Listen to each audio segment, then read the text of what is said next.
President Donald Trump has indefinitely extended the ceasefire with Iran just as it was set to expire today. Internet shutdown in Iran continues for 54th day. Trump announced the extension at the request of Pakistan. He stated the US military will hold its planned attack to allow Iran's fractured leadership time to submit a unified peace proposal. Despite the truce, the US naval blockade of the Strait of Hormuz continues.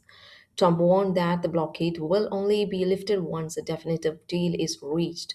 Tehran views the US blockade as an act of war and a violation of existing ceasefire understandings. Officials, including the UN ambassador, have insisted that removing this coercive measure is a prerequisite for resuming negotiations in Islamabad. Tensions remain high as US Marines recently boarded the Iranian flagged crude tanker MRT Tiffany in the Indian Ocean. Meanwhile, an IRGC gunboat reportedly fired out on a container ship northeast of Oman. The ongoing disruptions is described as the biggest energy crisis in history, with Brent crude oil prices surging towards $100 per barrel. Inflation in the United Kingdom rose to 3.3% in March, driven largely by rising fuel costs linked to the Iran conflict.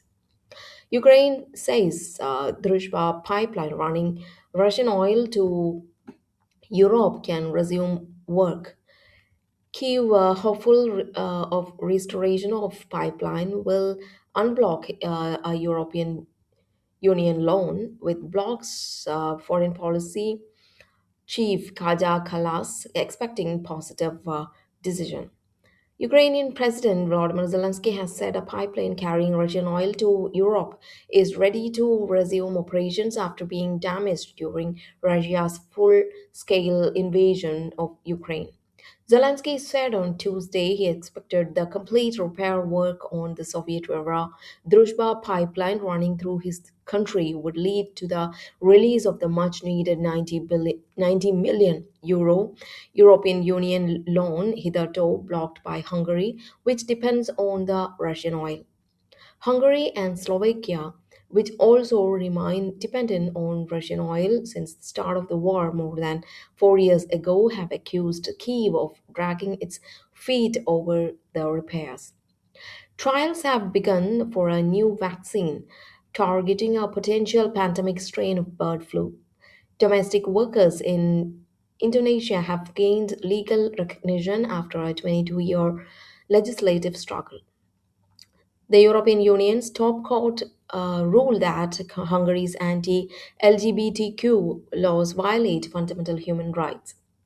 Peru's election chief has resigned due to widespread frustration over an exceptionally long vote counting process. The UK has agreed to a historic ban on cigarette sales for anyone born after 2008.